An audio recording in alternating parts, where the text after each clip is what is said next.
How you doing? Molly Phelan, I'm the president in Rockford. Wonderful, wonderful. Very nice My to meet husband you. Harry Quinn. Nice to meet you. Very nice. It was Oh. fun. What a neat bunch of folks It's a there. warm crowd for a Yeah, change, right? exactly, exactly. In politics, that's what it is. Well, good to meet you. Yes. Hi, I'm Beth Riper, and I'm an elementary art teacher at Bloom Elementary School. George Bailey, Government High School. Okay, very good. SIU class of 93. Yay! Way to go! Way to go! All right. A definite, yeah, that's what George said. Absolutely, I'm coming. I'm a salute. But we are so glad that you are here. We're just thrilled to have you here, and we're thrilled that we've got one of our own, an IEA person running for lieutenant governor, and we're just absolutely we're waiting to hear what you have to say. So we're very committed to public education as a part of who we are,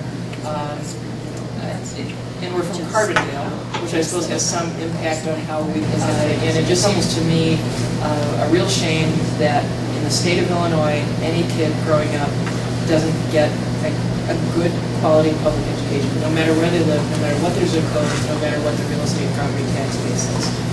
So that's just to have a sense of how much of our state taxes, our income taxes, are going to support schools. And now there's an increased awareness. And I think a new possibility of making coalitions where we're not sort of one region pitting itself against other regions, but saying, hey, look at us as a whole state.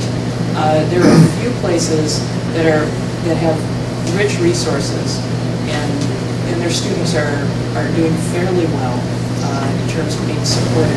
So I'm excited about that. And this is like very nerdy of me, but I'm excited about the possibility of making our state budget more responsible. So I think that's one of the bottom lines. If we don't have a budget that we can say to the school districts, not only are we going to pay you, but we're going to pay you on time. There is a novel idea.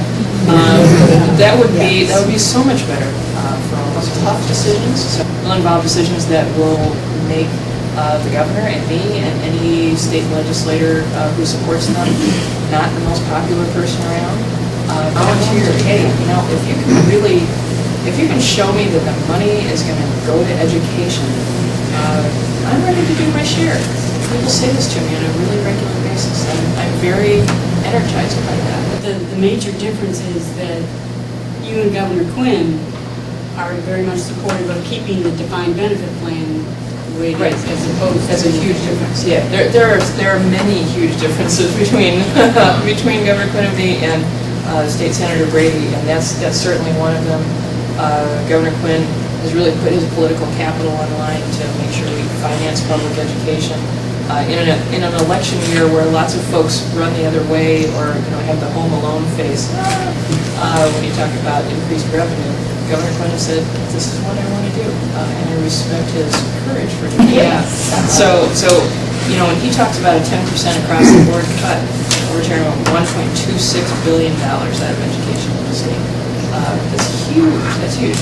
The governor has made, over the past 2 budgets, about $3 billion worth of cuts.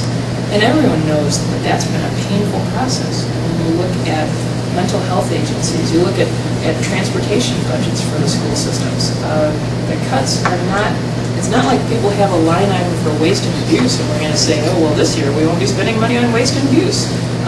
These are programs that we value, that employ people, that serve children, and those cuts have been hard. But if you made that level of cuts just in the field of education, it would be. He also opposed asking for federal money that's going to be officially coming through sometime soon. I think in this upcoming week. Governor Quinn really lobbied hard in Washington to get that extension. And State Senator Brady said that no, forget it. And there's just example after example. State Senator Brady says, roll back the minimum wage. Right. Think of students in your class whose parents are supporting them on minimum wage jobs. Okay, now you got my curiosity. If you play in a band, Right. what do you play and what kind of music do you play? I gotta know. I'm going to have to get you a CD, Fred. Oh, We need to carry around. Yes, you should. Yes, I played banjo, 5-string, finger pick, and I also played the bassoon. Yes. Yeah. How do you like that? And the name of the group is? The name of the group is Loose Gravel. So now I know what to go Google on YouTube. Well, I hate to say we're not particularly famous, and I don't know whether you'll find any good material, and you can't even go to like a local record store and get a CD. You really have to know someone. is it an all-girl band? It is. At first we had 7 members. It included one husband and wife team, and they moved to Virginia. So we never replaced the guy. So yes, it's an all-girl band. We look like a bluegrass band, but we play more kind of upbeat blues, and we have a lot of fun. We've been together 11 years, and before the campaign, every Sunday afternoon was practice time, where we get together, and maybe half of the time would be practice, and half of the time was just getting together with the best buds. We'd be glad to have you at the On the Waterfront Festival. There you go.